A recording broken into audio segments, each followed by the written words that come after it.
Hey, we're Saints. Father Chris here. Welcome to our Crucifixional Life. I'm glad to have you beautiful people in with us on this glorious of Fridays. I had a yesterday. I was talking about a funny experience I had, or uh, a, a moment that I felt knowing that my oldest child is about ready to go off to college in a couple of months, and how I felt with that. And today I wanted to talk about an experience I had with her. She is my girls. I'm biased clearly, but my girls are unfreaking believable. They're amazing human beings.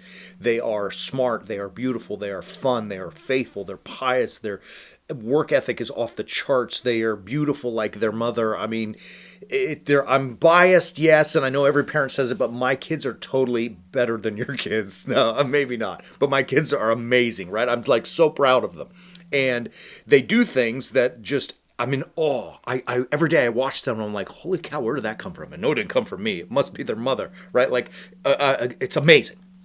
That background and brag session is to lead to this. With my oldest, we were having a conversation last night. Her job is a tutor. She's a math tutor for a bunch of kids in the neighborhood. She was very clever in how she did it, how she created the job, how she got clientele. It was awesome.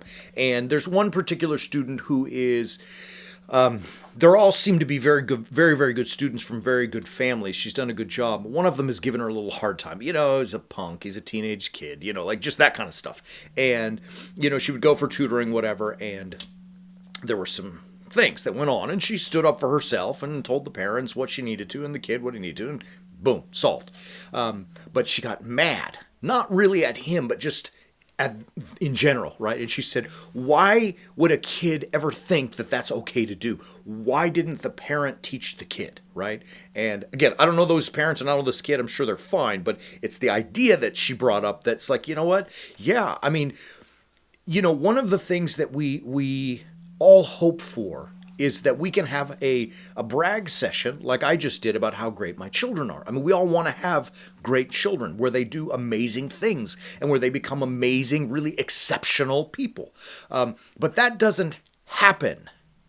People becoming exceptional people, being raised by parents, is a product of a monumental amount of effort, right? It is work to raise a child. You cannot just sit back and hope they become great people. You must teach them. You cannot sit back and let the world guide them. You must teach them, right? Carl Jung, the psychologist, psychiatrist, he had a famous saying, or I don't even know if it's famous. I love it. He said, if you do not know who you are, the world will tell you who you are. And I think the saying better is that if someone asks you who you are and you do not know the answer, the world will tell you who you are. And what he's saying is, look, if you are not taught, if you are not trained, if you don't teach your children, grandchildren, godchildren, friends, the world will do it for you, right? And is that what you want? Looking around in the world, we think about like this kid in my daughter's tutoring cohort, or we think about people that we see in the world. Is that mediocrity and normalcy and brokenness? Is that what we want? I mean, it's tragic, but is that what we want? Instead, as we hear in Proverbs, and it's a commandment, you must train up your child in the way that he should go, so that when he's old, he will not depart from it. You understand? Like, it cannot be assumed that children will just naturally come out of the womb and be perfect. They're children. I mean, think about it from the beginning, right? Like when we're little boys and little girls, what's our life goal, right? I mean, little boys often want to be pirates, right? Or this kind of stuff, or astronauts, and little girls want to be princesses. And let me tell you about princesses.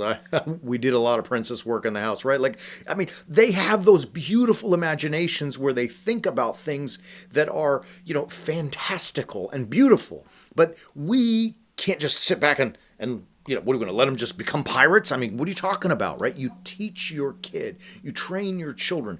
And when they get older, all of that training and all of that hard work that you have put in produces exceptional people. Does that make sense? I hope it does. I don't know if I'm eloquent today or not, but it was a powerful moment for me yesterday to hear my daughter saying, like, how could you not, teach your kids? And then I'm going to wrap it up here because I was humbled, really, I mean, to my boots.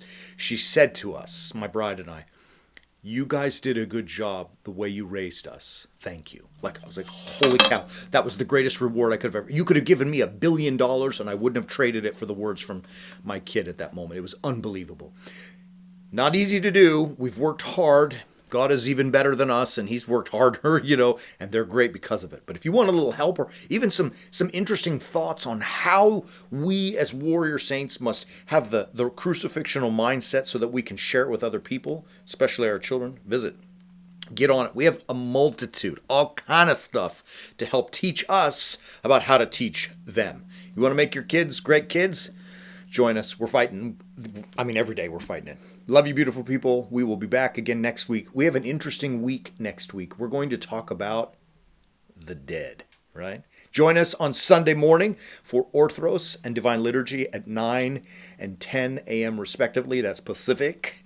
And, of course, next week, now that I've dropped that little, nugget about the dead. Love you, as always. Keep walking on the way of the warrior saint.